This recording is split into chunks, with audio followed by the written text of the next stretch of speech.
할렐루야. 지난 시간에는 따삐빠라는 말씀 들었습니다. 하나님 말씀, 다른 거 아니에요. 하나님 말씀 앞에 따지지 말고 순종하자. 하나님께서 말씀하실 때 삐지지 말고 아멘하고, 또 그러면 우리가 어떻게 할까요? 라는 반응을 보이면서 살자. 세 번째는 하나님 말씀이 선포되어지는 곳 예배에 빠지지 말자라고 말씀을 드렸습니다. 오늘은 삶의 가시가 있을 때라는 제목으로 말씀드립니다. 좀 더 구체적으로 말하면 우리 인생에 삶의 가시가 박힐 때 세 가지를 기억합시다. 좀 그래서 우리 인생에 삶의 가시가 박혀 있을 때, 또 삶의 가시가 우리를 고통스럽게 할 때 우리는 세 가지를 기억합시다. 이런 요지로 오늘 말씀을 드립니다.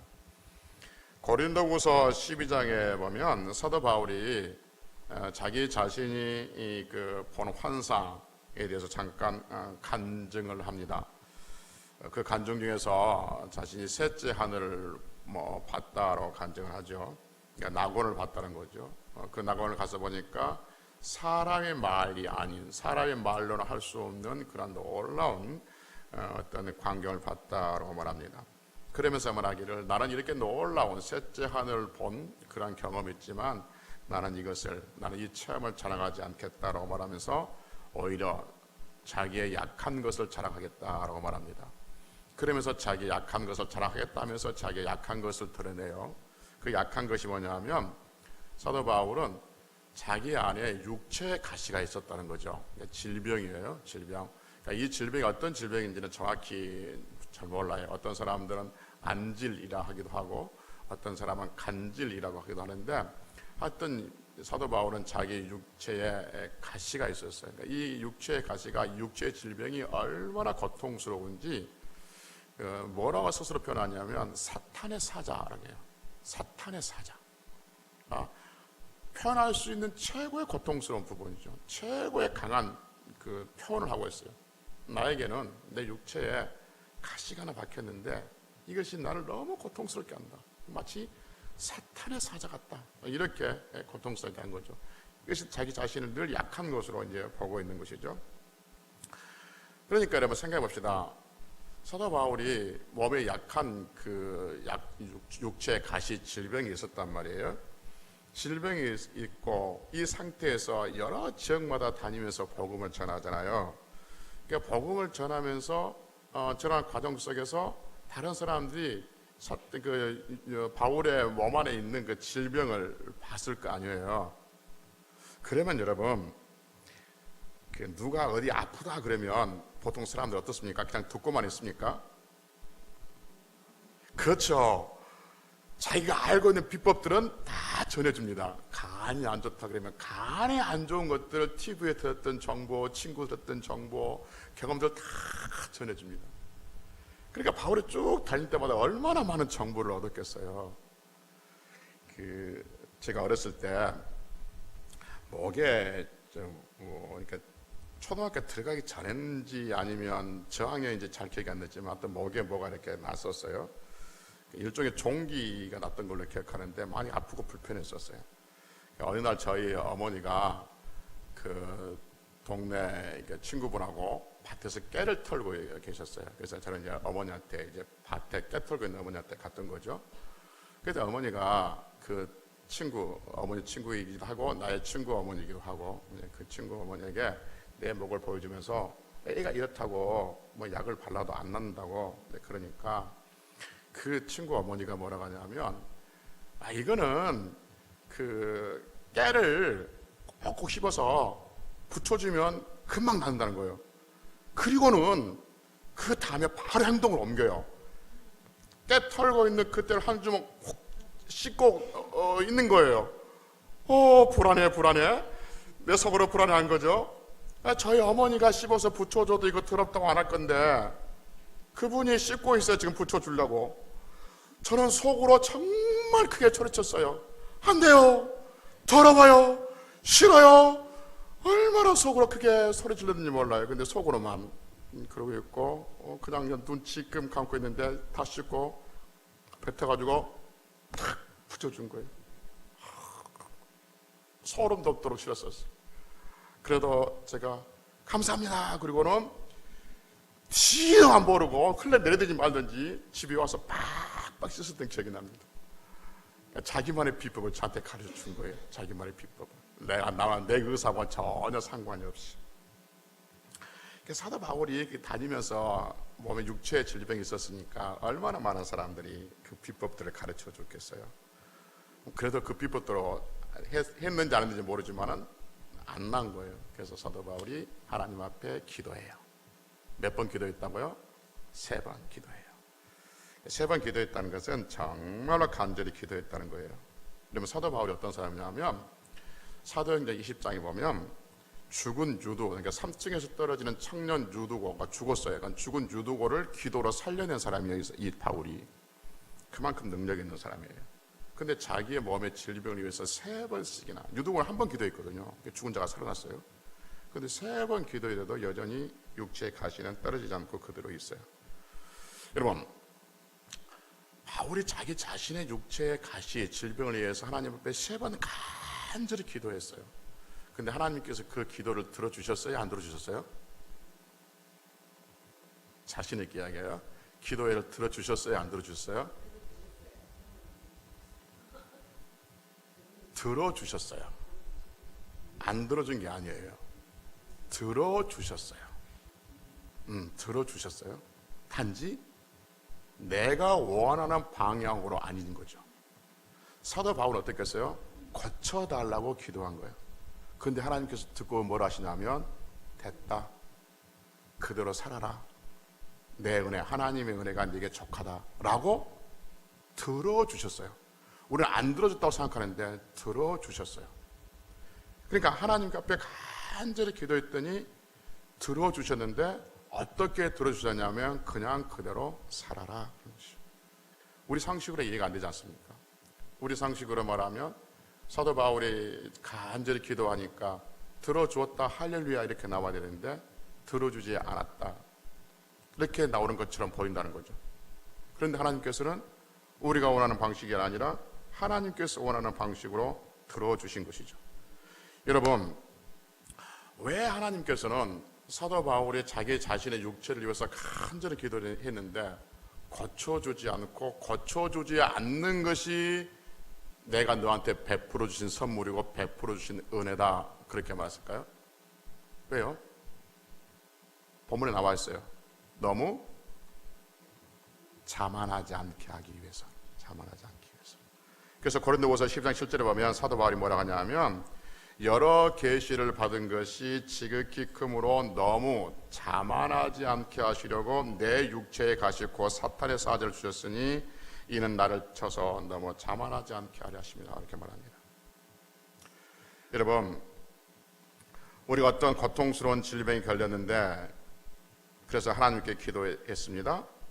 그러면 우리가 생각할 때는 그 무거운 짐 또는 가시, 고통스러운 것, 그것을 하나님께서 제거시켜 주시면 평생 우리는 겸손하게 살겠습니까? 아니면 교만해지겠습니까? 여러분 생각하게, 여러분이 간절한 기도 제목 있죠. 그 기도 제목을 들어주시면 여러분은 평생 겸손하게 살겠습니다 라고 말할 거예요? 아니면 고쳐주시기만 하십시오, 내가 당장 내일부터 교만할 겁니다, 그렇게 말하겠습니까? 겸손하게 할 것입니다, 이렇게 말합니다.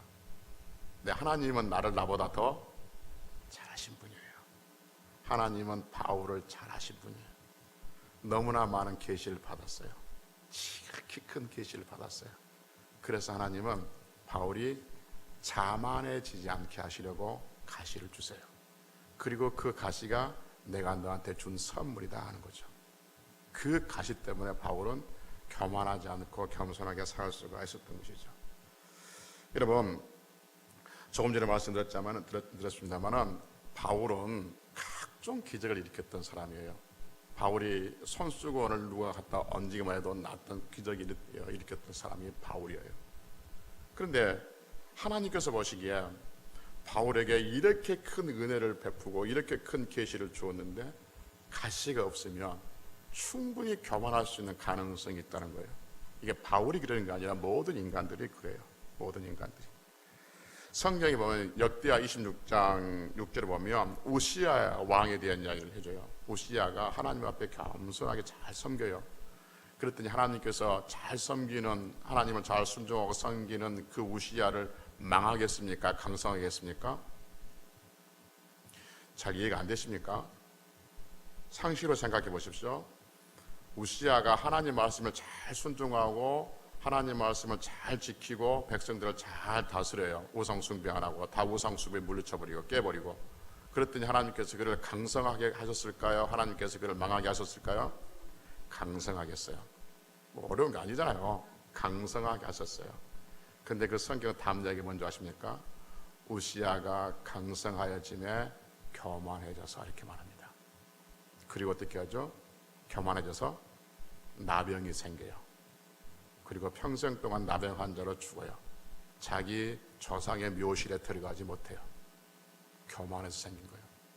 역대 32장 보면 히스기야 왕 이야기를 우리에게 들려줘요. 히스기야 왕 아시죠? 히스기야 왕이 병들었어요. 그래서 그가 벽을 향해서 간절히 기도해. 그랬더니 하나님께서 그 병을 고쳐주었어요. 고쳐주니까 어떻게 했다고요? 히스기야가 교만했어요. 그래서 하나님께서 그를 버리시겠다고 해. 그러니까 히스기야가 그걸 깨닫고 내가 교만했습니다 라고 다시 겸손의 자리에 들어가요. 그래서 하나님의 진노가 멈췄다고 성경은 우리에게 들려주고 있어요. 하나님은 사도 바울의 육체의 가시를 고쳐주지 않았어요. 너무 자만해질까봐. 너무 자만해지면 교만해지고 교만해지면 하나님을 떠나기 때문에 그렇습니다. 여러분, 사도 바울에게는 육체의 가시가 있었듯이 모든 사람들, 모든 인생은 누구나 다 한두 개의 가시가 있습니다. 늘 나를 아프게 하고 고통스럽게 하고 건들면 폭발되지는, 건들리면 감정이 상해지는 숨겨놓은 가시들이 다 하나 있어요. 여러분, 손가락에 가시가 박히면 잘 모르고 지나잖아요. 근데 건들면 어떻게 하죠? 깜짝 놀랄 정도로. 우리 삶이 다 그런 게 있어요. 다 평온하게 보이지만 누가 하나 딱 그 건들면 자기도 모르게 폭발하고 감정이 상하고 슬프고 고통스럽고 아프게 하는 그런 가시들이 다 있어요. 그것이 질병일 수도 있고 물질일 수도 있고 각자의 기질일 수도 있고 성격일 수도 있고 인간관계도 있을 수 있어요. 한두 개쯤 다 가시가 있는 거예요. 나는 아무 가시 없는데요. 아니요, 있어요. 한두 걸 벗겨보면 아픈 가시들이 다 있어요. 이 험한 세상을 지금까지, 여러분 40년, 50년, 60년 이 험한 세상을 살아온 지금까지 가시가 박혀지지 않는 인생이 정상적인 인생일까요? 그건 삶을 치열하게 살아오지 않는 거예요. 정상적으로 살아온 인생이라면 이 험한 세상 속에서 다 한두 개쯤의 가시가 있단 말이에요. 그래서 평온하다가도 불쑥불쑥 찔러오는 가시, 그 가시 때문에 아파하고 고통스러운 것들이 있단 말이에요. 그때 우리는 내 몸에 가시가 박혔을 때, 내 인생에 가시가 있을 때, 이건 내 인생의 가시야, 정말 빼보고 싶어 하는 것이 있을 때 세 가지를 기억하자 하는 것이죠. 세 가지. 첫째는 뭐냐면 이 내 삶의 가시가, 내 인생의 가시가 나를 겸손하게 하는 하나님의 은혜인 것을 기억하자는 것이죠. 이 가시, 이 아픔, 누군가가 빼주면 속이 시원할 것 같은, 이것이 없으면 내 인생이 평온할 것 같은 그 가시가 우리에게 박혀 있을 때, 우리가 그 가시를 인식할 때 우리는 첫째 뭘 기도하냐 하면 그 가시가 나를 겸손하게 하는 하나님의 은혜, 하나님의 선물인 것을 기억하자는 것이죠. 어떤 사람은 나를 고통스럽게 하는 것들, 그것들로 인해서 좌절하고 하나님을 불신하고 누군가를 탓하는 사람들이 있습니다. 그러나 오늘 사도 바울은 뭐라고 하냐면 하나님께서 그냥 그대로 살아라. 네 몸에 가시 있는 대로 그대로 살아라. 네 몸에 가시는 내가 너한테 주는 은혜다 라고 이야기하니까 하나님 어떻게 그럴 수 있어요? 아니 내가 이것 때문에 얼마나 고통스러운지 아십니까? 어떤 분은 이 부분에 대해서 그 간질이라고 거의 확정하더라고요. 그러니까 많은 사람들이 안질이나 간질이나 할 때 간질이라고 말하는 사람도 있지만 안질, 눈병이라고 말하는 사람도 있지만 간질이라고 말하는 사람들이 학자들이 대부분 더 많아요. 그래서 그 상황 속에서 설명을 하는 거예요. 뭐냐면 한참 복음을 전하는데 간질병이 터져요. 그러면 입에 거품 물고 쓰러져 봐요. 그럼 듣는 사람들 어떻게 했어요? 그래서 갈라디아 사람들한테 사도 바울이 고마움을 표해요. 내 육체에 약한 것도 있는데 너희들은 그것을 나를 무시하지 아니하고 눈이라도 빼서 나에게 주었을 것이다 라고 그 갈라디아 교인들의 고마움을 표현하죠. 어쨌든 간지라고 예를 들면 막 설교하겠는데 간질로 픽 쓰러져 봐요. 안질도 마찬가지 아니겠어요? 안질, 눈이 빨갛게 이렇게 있고 제가 요즘에 무슨 약을 먹고 있어서 그 약의 부작용 중에 하나가 뭐냐면 눈이 붓는 거예요. 눈이 저녁에 새벽에 주일 새벽 같은 경우는 밤기도 갔다 와서 1시에 자고 4시에 일어나서 와도 눈이 부어 있어. 그러면 이제 우리 권사님들 설교 아침에 하면 어떨 때는 거기 수교에서 눈이 부으니까. 그런데 권사님 눈이 마주치면 괜히 민망해. 도대체 잠을 얼마나 잤으면 눈이 저렇게 부을까? 생각할지도 모른다 생각 때문에 괜히 혼자 부끄러워서 민망해서 거기 숙이고 있는데, 사도 바울이 설교할 때 눈이 안질이 막 눈물이 흐르고 그러면 얼마나 불편하겠어요. 그러면 하나님 이 병을 좀 고쳐주세요. 그래야 내가 자유롭게 복음도 전하고 그러지 않겠습니까? 그런데 하나님께서 고쳐주지 않는데, 그러면 하나님 어떻게 이럴 수 있습니까? 하나님 앞에 원망하고 또 하나님 앞에 불평하고 그럴 수 있지 않겠습니까? 그런데 사도 바울은 그러지 아니하고 오히려 크게 뭐했다? 기뻐했다 그래요. 나를 너무 자만하지 않게 하시려고 이 가시를 거두어주지 않는 하나님, 그 하나님을 마음을 알고 사도 바울은 오히려 크게 기뻐했다라고 고린도후서 12장 9절에서 우리에게 말씀해주고 있어요. 왜 기뻐했느냐? 설명해줘요. 왜 기뻐했느냐? 하나님의 능력이 약한 데에 머물러 있고 하나님의 능력이 약한 데서 온전해지기 때문이다 라고 말씀하고 있는 것이죠. 그래서 고린도후서 12장 9절 8절에서 말하기를 하나님의 능력은 약한 데서 온전해진다는 것을 사도 바울은 알아요. 그래서 고쳐주지 않는 것에 대해서 오히려 크게 기뻐했다라고 말씀하고 있는 것이죠. 사랑하는 성도 여러분, 사도 바울이 그 안에 육체의 가시가 있든지 없든지 여전히 하나님은 그를 사랑하시고, 사도 바울이 그 육체의 가시의 고통이 있음에도 불구하고 여전히 사도 바울은 하나님을 사랑하고 있는 그 관계를 유지하고 있는 것이죠. 육체의 가시 때문에 사도 바울과 하나님의 그 관계가 무너지거나 뒤틀어지거나 변질되지는 않았다는 것이죠. 여러분, 그 금을 뜨거운 영광로 속에 넣으면 금이 없어집니까? 아니면 금은 여전히 금으로 남아 있습니까? 그렇죠.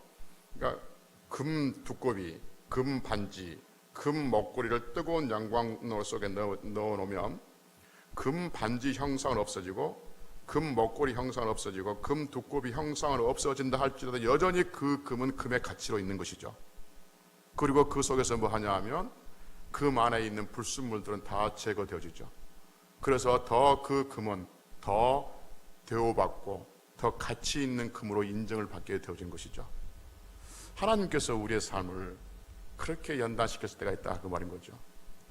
우리의 삶에 가시가 있다 할지라도, 우리의 삶에 환란이 있다 할지라도, 연단이 있다 할지라도 여전히 우리는 하나님이 보시기에 하나님의 거룩한 자녀들이고, 여전히 우리 입술에서는 내가 가시가 있든지 없든지 여전히 하나님은 나의 하나님. 그 가시로 인해서 우리는 더 겸손해지고 더 하나님의 은혜를 사모하며 오히려 더 기뻐하며 살아갈 수 있다는 것이죠. 그래서 우리의 육체의 삶의 가시가 있을 때 나를 겸손하게 하신 하나님, 그리고 하나님께 더 은혜를 베풀어 주실 것을 믿고 더 크게 기뻐하며 살아갈 때 하나님께서는 그 가시를 통해서 우리에게 더 큰 은혜를 부어주실 줄로 믿습니다. 여러분, 사도 바울은 자기 몸에 있는 가시, 그 가시로 인해서 그의 인생이 끝나지 않고 그의 인생이 죽지 않고 그의 인생이 망하지 않았습니다.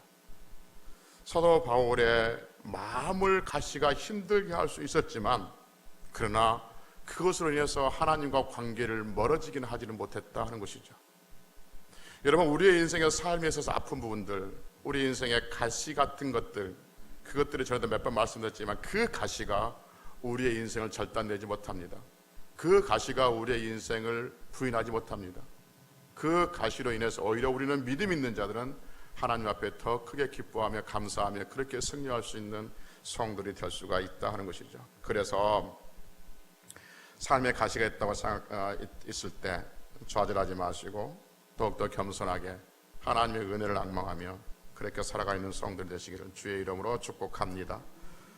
두 번째는요, 평온하다가도 불쑥불쑥 찔러오는 그 가시, 삶의 가시, 잊고 있었는데 어느 순간순간 치고 들어오는 그 삶의 아픔들, 고통스러운 것들, 그것을 대할 때 우리가 두 번째 기억해야 할 게 뭐냐면, 조금 전에 말씀드렸던 것처럼 그 가시가 우리를 하나님의 사랑에서 끊을 수 없다 하는 분명한 사실을 우리는 기억해야 될 줄로 믿습니다.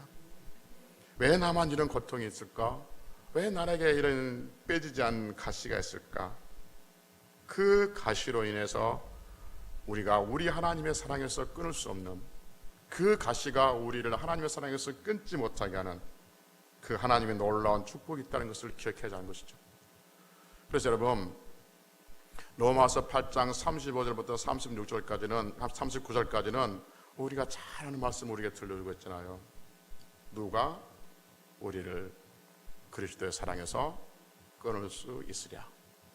환난이나 공고나 기근이나 박해나 적신이나, 즉 우상이나 이단들이나 적신이나 위험이나 칼이랴. 기록된 바 우리가 종일 주를 위하여 죽임을 당한 것 같이 또는 도살할 양같이 그렇게 취급을 받았다는 것이죠. 그러나 우리가 알거니와 이 모든 일에 우리를 사랑하시는 이로 말미암아 우리가 넉넉히 어떤다? 이기느니라, 이렇게 말합니다. 내가 확신하노니 사망이나 생명이나 천사들이나 권세자들이나 현재일이나 장래일이나 능력이나 높음이나 깊음이나 그 어떤 피조물이라도 우리를 우리 주 예수 그리스도 안에 있는 하나님의 사랑에서 끊을 수 있다 없다? 없다. 눈에 보이는 권세자들, 천사들, 눈에 안 보이는 어떤 것들이라도 하나님의 사랑에서 우리를 끊을 수 없어요. 우리의 육체의 가시가 우리 하나님의 사랑에서 끊을 수 없다는 것을 우리는 기억해야 돼요. 그래서 그 가시를 통해서 우리는 하나님 앞에 더 가까이 나아갈 수 있는 그러한 복의 통로가 된다는 것을 기억할 때 우리는 우리의 육체의 가시 때문에 고통스러워하고 하나님을 떠나고 불신하고 원망하는 그러한 삶이 아니라 오히려 더 큰 은혜를 주시며 더 큰 사랑을 바라보며 그렇게 승리하는 인생이 될 수가 있는 것이죠. 여러분, 누가 우리의 삶을 또는 무엇이 우리의 삶을 고통스럽게 하는 가시가 있다 할지라도 그 가시로 인해서 우리가 하나님의 사랑에서 끊을 수 없다는 것을 분명히 알고 눈에 보이는 것, 보이지 않는 것이 우리를 힘들게 한다 할지라도 하나님을 더욱더 의지하면서 감사하면서 그렇게 승리하는 성도들이 되시기를 주의 이름으로 축복합니다. 마지막 세 번째요, 평온하다가도 불쑥불쑥 우리의 삶 속에 찾아오는 가시, 잘 박혀있는데 박혀있는 줄 몰랐는데 누군가 건드면 폭발할 수밖에 없는 그 가시들 우리가 있을 때, 우리 안에 있을 때 세 번째 기억할 게 뭐냐면 현재의 고난은 장차의 영광과 비교할 수 없다는 것을 아셔야 됩니다. 현재의 고난은 장차의 영광과 비교할 수 없다는 거죠. 그래서 로마서 8장 18절을 보면 현재의 고난은 장차 우리에게 나타날 영광과 비교할 수 없다, 이렇게 말하죠. 장차 나타날 영광이 뭐냐면 천국이죠. 그래서 계시록 21장 4절에 보면 하나님은 친히 그들과 함께 계셔서 모든 눈물을 그 눈에서 닦아주신다라고 말합니다. 지금의 삶에 있어서 우리의 삶의 고통스러운 가시, 우리의 눈의 눈물들, 지금은 힘들지만 이 힘든 것들은 장차 우리에게 나타날 그 하나님의 영광에 비교하면 비교할 수 없을 만큼 하나님의 영광이 위대하고 크다 하는 것이죠. 그러니 삶에 있어서 가시가 있을 때 하나님께서 빼달라고 하나님 앞에 기도했을 때 했음에도 불구하고 빼주지 않으면 하나님 앞에서 더 큰 영광을 받기 하기 위한 하나님의 장치인 것을 우리는 기억하자는 거죠. 무슨 말이냐면 사도 바울의 예를 들면 사도 바울은 육체의 가시를 하나님께 빼주시면 사도 바울이 교만할 줄 알았어요. 교만하면 어떻게 되죠? 하나님을 떠나게 됩니다. 하나님을 떠나게 되면 어떻게 되죠? 장차 있을 그 영광의 자리에 참석하지 못하는 거예요. 그래서 사도 바울로 하여금 삶 속에서 너무나 많은 고생하고 복음을 전하면서 수없이 죽을 뻔했던 그 많은 고생들, 그 고생들을 보상받기 위해서도 장차 우리에게 임할 그 영광을 사모해야 되는 거죠. 근데 중간에 교만이 들어와 버리면 영광에 참석하지 못하는 거예요. 그러니까 가시를 두고 있는 거예요. 그래서 우리의 삶 속에서 어떤 가시가 있을 때 장차 우리에게 임할 그 영광을 우리에게 주시기 위한 하나님의 장치라고 생각하면 그 가시 또한 우리는 감사하며 승리할 수가 있는 것이죠. 그래서 우리 삶 속에서 어떤 가시가 있을 때 장차 우리에게 임할 큰 영광과 좋게 비교할 수 없을 그 놀라운 복이 있을 것이라 믿고 우리는 이 가시들을 또 이겨내고 또 견뎌내고 하나님 앞에 더 가까이 나갈 수 있는 성도들이 되어야 될 줄로 믿습니다. 말씀 맺겠습니다. 우리 삶에 박혀있는 원하지 않는 가시, 그것이 무엇이든지 간에 여전히 우리에게 존재하고 있다면, 여러분 그 가시가 있다면 하나님을 믿는 사람으로서 우리가 그 가시가 우리에게 있다면 우리 한두 번쯤 기도해보지 않았겠습니까? 여러분 가시가 있는데 그 가시를 놓고 기도하지 않은 성도가 있어요. 하나님을 믿고 있는데 모두 하나님께서 모든 것을 다 할 수 있다고 믿고 전능하신 하나님이라고 우리가 믿고 있는데 내 삶에 있어서 가시가 있는데 그 가시를 놓고 기도하지 않았다, 그 믿음 없는 거죠. 그래서 삶에 있어서 가시가 있다면 그 가시를 놓고 하나님 앞에 반드시 한 번쯤 두 번쯤 아니면 지금까지 기도하고 있는 기도 제목일 수도 있습니다. 그런데 여전히 그 가시가 내게 존재해 있다면 그건 하나님의 은혜인 것이죠. 왜 하나님의 은혜냐? 그 가시로 인해서 나는 겸손하게 되어지고 하나님 앞에 은혜의 자리에 나가게 되어지고 그 가시가 나를 하나님의 사랑에서 끊을 수 없는 그 은혜로 그 믿음으로 지금까지 달려왔고 그리고 장차 나타날 영광과 좋게 비교할 수 없는 그 은혜를 주실 줄 믿기 때문에 그 가시를 하나님께 지금까지 여전히 존재해 놓고 계신 것이죠. 그러니 삶의 아픔과 삶의 고통과 삶의 가시도 그 가시까지도 복으로 바꿔주신 그 하나님, 그 약한 데서 곧 강함이 되신 강하게 하신 그 하나님을 믿고 삶 속에서 늘 감사하며 승리할 수 있는 성들이 되시기를 주의 이름으로 축복합니다. 기도하시겠습니다.